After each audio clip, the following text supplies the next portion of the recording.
Bien-aimés, nous allons parler de la divinité de Jésus-Christ, mais bien avant de continuer, n'oubliez pas de partager cette vidéo et de vous abonner à cette chaîne pour ne plus manquer de vidéos. Bien-aimés dans le Seigneur, aujourd'hui, nous entrons dans une vérité profonde, une vérité qui change le regard sur notre foi et sur notre vie entière. Jésus-Christ n'est pas un simple homme. Il n'est pas une créature. Il est la parole éternelle de Dieu, la parole faite chair. Beaucoup de gens considèrent Jésus seulement comme un prophète, comme un sage, comme un homme inspiré. Mais la Bible nous révèle qu'il est bien plus que cela. Il est Dieu venu habiter parmi les hommes. Ouvrons nos Bibles dans Jean 1:3. Au commencement était la parole, et la parole était avec Dieu, et la parole était Dieu. Elle était au commencement avec Dieu.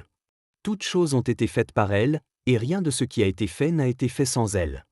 Remarquez bien, la parole était avec Dieu, et la parole était Dieu. Jean commence son évangile non pas avec la naissance de Jésus à Bethléem, mais avec son existence éternelle. Avant Abraham, avant Moïse, avant la création du ciel et de la terre, Jésus était déjà là. Jésus n'a pas commencé à exister dans la crèche. Il existait au commencement, il est le Verbe éternel, le Logo divin. Et Jean nous dit, toutes choses ont été faites par lui. Le soleil et la lune? C'est par lui. Les océans et les montagnes? C'est par lui. Ta vie, ton souffle, ton cœur qui bat en ce moment? C'est par lui.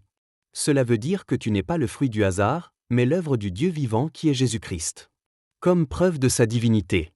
Regarde encore ce que dit Colossiens 1:16-17.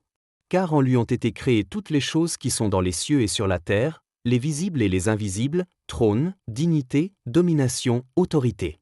Tout a été créé par lui et pour lui. Il est avant toute chose, et toute chose subsiste en lui. Jésus est donc l'architecte de l'univers. Ce que tu vois et ce que tu ne vois pas, tout existe par lui et pour lui. Bien-aimé, si Jésus est la parole éternelle, alors sache ceci. La parole qui a créé l'univers peut aussi créer une nouvelle saison dans ta vie. La parole qui a mis de l'ordre dans le chaos du commencement peut mettre de l'ordre dans ton chaos intérieur. La parole qui a donné vie à la poussière peut donner vie à tes projets, à tes rêves et à ton avenir. Je t'annonce aujourd'hui, rien n'est trop compliqué pour celui qui est la parole de Dieu. Peut-être que tu traverses une situation difficile, peut-être que tout semble brisé autour de toi. Mais rappelle-toi, au commencement, la terre était informe et vide, mais la parole a parlé, et la lumière est apparue. Si Jésus est dans ta vie, les ténèbres ne pourront jamais régner. Si Jésus est dans ta maison, le désordre ne peut pas dominer. Si Jésus est dans ton cœur, même la mort ne peut pas te vaincre, car il est la vie éternelle. Bien-aimé, Jésus n'est pas seulement un maître spirituel du passé. Il est la parole vivante qui agit aujourd'hui, dans ta vie, dans ton corps, dans ton esprit. Alors, déclare avec foi. Jésus est ma lumière. Jésus est ma vie. Jésus est mon Dieu éternel. Comme il est écrit dans Jean 1:14. Et la parole a été faite chair, et elle a habité parmi nous, pleine de grâce et de vérité. Oui. Cette parole, c'est Jésus-Christ, ton Seigneur et ton Dieu. Et si Jésus est la parole, alors chaque promesse qu'il a faite s'accomplira dans ta vie. Retiens ceci, avec Jésus, la parole éternelle, tu es déjà plus que vainqueur. Bien-aimé dans le Seigneur, nous avons vu que Jésus est la parole éternelle, présente au commencement, créatrice de toutes choses. Nous allons aller plus loin, Jésus n'est pas seulement auprès de Dieu, il est égal à Dieu. C'est une vérité fondamentale. Car si Jésus n'était pas Dieu, son sacrifice n'aurait pas la puissance de sauver le monde entier. Mais parce qu'il est Dieu fait homme, son sang a une valeur éternelle et universelle. Ouvrons dans Philippiens 2:6-8. Lui, existant en forme de Dieu, n'a point regardé comme une proie à arracher d'être égal avec Dieu, mais il s'est dépouillé lui-même, en prenant une forme de serviteur, en devenant semblable aux hommes, et, ayant paru comme un simple homme, il s'est humilié lui-même, se rendant obéissant jusqu'à la mort, même jusqu'à la mort de la croix. Paul nous dit que Jésus existait en forme de Dieu. Cela veut dire qu'il avait la nature divine, il partageait la gloire et la majesté de Dieu. Mais au lieu de s'accrocher à son égalité avec Dieu, il a choisi l'humilité. Il a quitté le trône de gloire. Il a pris un corps comme le tien et le mien. Il a accepté la souffrance, la faim, la fatigue, les humiliations. Et pourquoi? Parce que son amour pour toi était plus grand que sa gloire céleste. Jésus affirme son égalité. Regardons ce que Jésus dit dans Jean 10:30. Moi et le Père, nous sommes un. Ce n'est pas un prophète qui parle ainsi, ce n'est pas un ange, mais Jésus lui-même. Et les Juifs ont bien compris ce qu'il voulait dire, car au verset 33, ils répondent. Ce n'est pas pour une bonne œuvre que nous te lapidons, mais pour un blasphème, et parce que toi, qui es un homme, tu te fais Dieu. Jésus ne cachait pas sa divinité. Il l'a proclamée avec assurance. Jean 5h18. Les Juifs cherchaient encore plus à le faire mourir parce que il appelait Dieu son propre Père, se faisant lui-même égal à Dieu. Colossiens 2h9. Car en lui habite corporellement toute la plénitude de la divinité. Hébreux 1h3. Il est le reflet de sa gloire et l'empreinte de sa personne. Ces versets confirment que Jésus n'est pas une copie imparfaite, mais Dieu en chair et en os. Bien-aimé, si Jésus est égal à Dieu, cela change tout pour toi. Quand il dit tes péchés te sont pardonnés, tu peux y croire, car seul Dieu pardonne. Quand il dit je suis la résurrection et la vie, tu peux espérer, car seul Dieu donne la vie. Quand il dit je ne te délaisserai point et je ne t'abandonnerai point, tu peux marcher avec confiance, car c'est Dieu lui-même qui marche avec toi. Écoute-moi bien, tu n'es pas seul. Tu n'es pas abandonné. Le Tout-Puissant, le Créateur des cieux et de la terre est avec toi en Jésus-Christ. Si Jésus, qui est égal à Dieu, a choisi de s'humilier pour toi, qu'est-ce qui peut encore t'empêcher de te relever? Les hommes peuvent te mépriser, mais Jésus t'élève. Les circonstances peuvent t'abattre, mais Jésus te fortifie.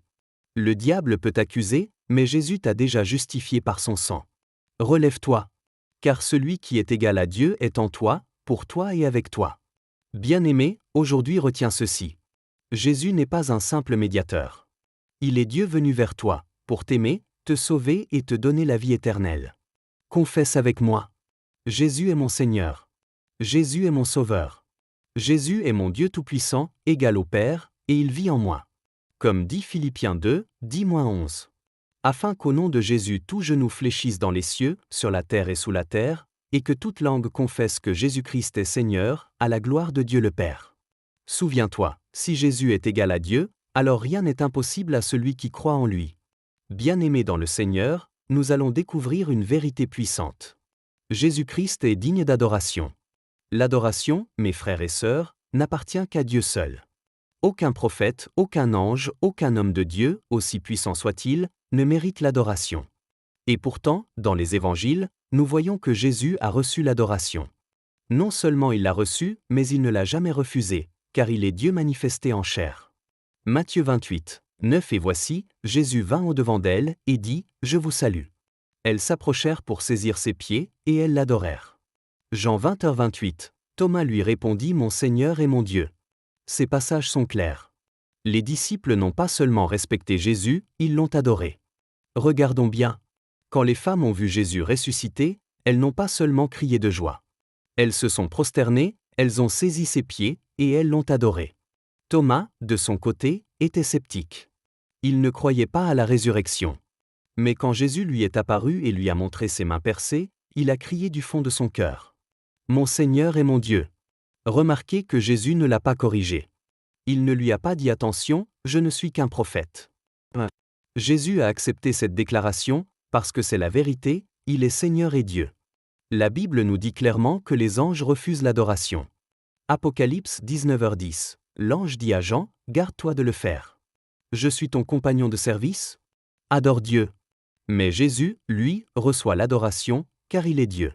De plus, en Hébreux 1h6, il est écrit que tous les anges de Dieu l'adorent. Même les anges adorent Jésus-Christ. S'il était une simple créature, ce serait de l'idolâtrie. Mais parce qu'il est Dieu, il est digne de louange, digne d'honneur, digne d'adoration.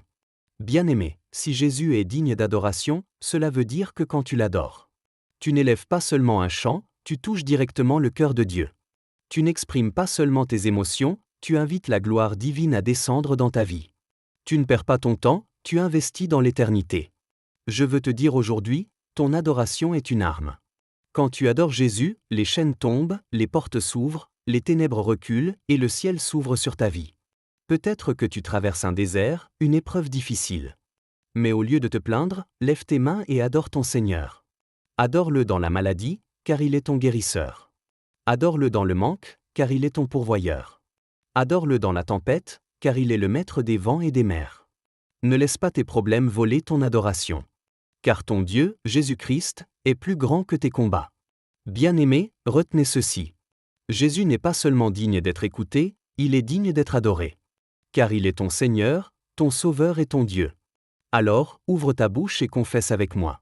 Jésus est digne d'adoration. Jésus est mon Seigneur et mon Dieu.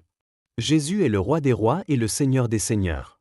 Comme il est écrit dans Apocalypse 5, verset 12. L'agneau qui a été immolé est digne de recevoir la puissance, la richesse, la sagesse, la force, l'honneur, la gloire et la louange. Bien-aimés, souvenez-vous, quand vous adorez Jésus, vous touchez le trône même de Dieu, car Jésus est Dieu. Bien-aimés dans le Seigneur, nous abordons une vérité glorieuse. Jésus-Christ n'est pas seulement un guérisseur, un maître ou un prophète. Il est le maître absolu de la vie et de la mort. Les hommes craignent la mort. Les plus puissants tremblent devant elle. Les rois, les présidents, les savants, personne ne peut échapper à la mort. Mais il existe quelqu'un qui a déclaré avec autorité. Jean 11 verset 25 « Je suis la résurrection et la vie. Celui qui croit en moi vivra, quand même il serait mort. » Jean 11 verset 25 à 26. Jésus lui dit « Je suis la résurrection et la vie. Celui qui croit en moi vivra, quand même il serait mort, et quiconque vit et croit en moi ne mourra jamais. » Ce verset est prononcé devant la tombe de Lazare, un homme mort depuis 4 jours. Pour les hommes, c'était fini. L'histoire était close. Mais Jésus est arrivé et a démontré qu'il est plus fort que la mort. Il n'a pas dit « J'ai la résurrection » ou « Je connais la vie ». Il a dit « Je suis la résurrection et la vie ». Cela signifie que la vie n'est pas une chose, ce n'est pas une énergie, ce n'est pas un concept. La vie est une personne. Et cette personne, c'est Jésus-Christ. Jésus triomphe de la mort. Jean 11 versets 43 à 44 ayant dit cela, il cria d'une voix forte, « Lazare, sors !» Et le mort sortit, les pieds et les mains liés de bandes, et le visage enveloppé d'un linge. 4 jours de décomposition? Pas un obstacle pour Jésus. Une tombe fermée par une pierre? Pas un obstacle pour Jésus.